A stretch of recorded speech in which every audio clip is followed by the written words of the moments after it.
Assalamualaikum warahmatullahi wabarakatuh. Perkenalkan, nama saya Arya Dilhajim dengan NPM 2503021. Perkenalkan, nama saya Amelia Puspita Dewi dengan NPM 2503034. Saya Ninsasna Lesti dengan NPM 2503048. Perkenalkan, nama saya Irdan Megariansyah dengan NPM 2503029.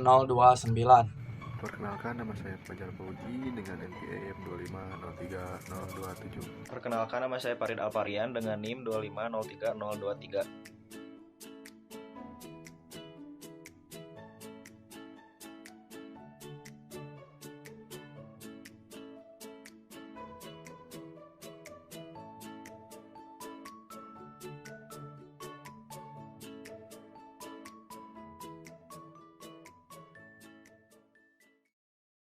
Di sini saya akan membahas mengenai hasil observasi dan beberapa yang kami pertanyakan kepada narasumber. Yang pertama adalah bagaimana kondisi manajemen dana Masjid Al-Ansor. Yang kedua, apa saja program sosial yang ada dalam Masjid Al-Ansor? Bagaimana keterlibatan remaja di Masjid Al-Ansor? Yang ketiga, bagaimana pemanfaatan teknologi di Masjid Al-Ansor?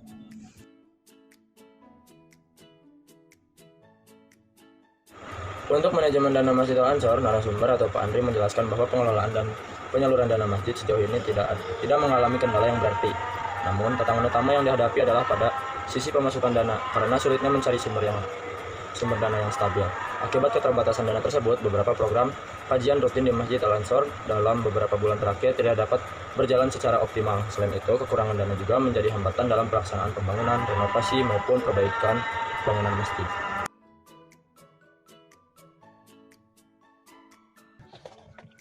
Sebagai pusat kemasyarakatan, Masjid Al-Ansor tetap berupaya menjalankan fungsi sosialnya di tengah keterbatasan yang ada. Program sosial yang dijalankan terbagi menjadi dua kategori, yakni program edukasi keagamaan dan program bantuan kemanusiaan. Program edukasi diwujudkan dalam bentuk kajian-kajian rutin yang membahas fikih, akidah, dan pembacaan Al-Quran. Meskipun intensitas fluktuatif akibat kendala dana, kajian ini tetap menjadi daya tarik bagi jemaah sekitar untuk berkumpul dan belajar. Selain kajian, Masjid Al-Ansor memiliki program unggulan berupa santunan untuk anak yatim yang berada di lingkungan sekitar masjid.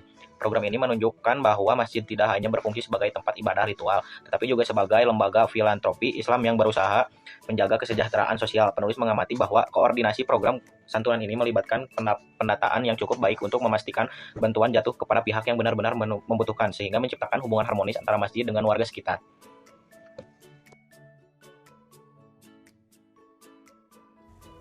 Nah, dalam pembahasan kali ini saya akan membahas mengenai keterlibatan remaja di Masjid Al-Ansor.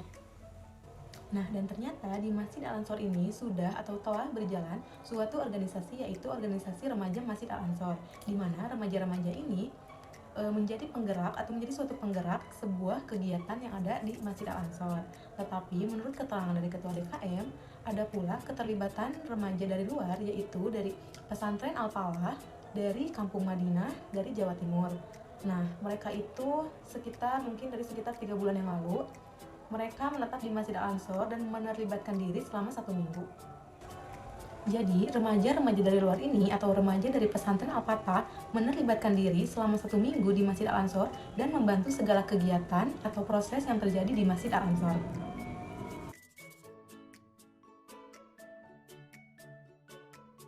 Jadi di sini saya akan menjelaskan mengenai penggunaan teknologi. Nah, penggunaan teknologi di Masjid Al-Ansor ini masih standar seperti masjid-masjid pada umumnya, yaitu menggunakan audio atau pengeras suara dan juga pencahayaannya masih mendasar. Jadi belum ada nih teknologi yang mendukung ataupun membantu untuk mengembangkan si Masjid Al-Ansor ini. Nah, hal ini dapat kita lihat dari cara Masjid Al-Ansor ini memanajemen keuangannya, yaitu masih manual menggunakan buku besar yang dicatat langsung oleh tangan. Jadi tidak menggunakan spreadsheet atau teknologi terkini, yang dimana jika dilakukannya masih manual, maka resiko kesalahannya lebih tinggi dibandingkan menggunakan teknologi terkini. Dan juga selain itu, Masjid Al-Ansor ini absen dari media sosial, sehingga transparansi data keuangannya tidak dapat dijangkau dengan menyeluruh oleh warga ataupun jamaah masjid tersebut. Nah, dari hal-hal ini menjadi titik lemah pada Masjid Al-Ansor, tetapi juga dapat menjadi titik kembangnya Masjid Al-Ansor di masa depan, menjadi membuat perubahan menjadi lebih baik.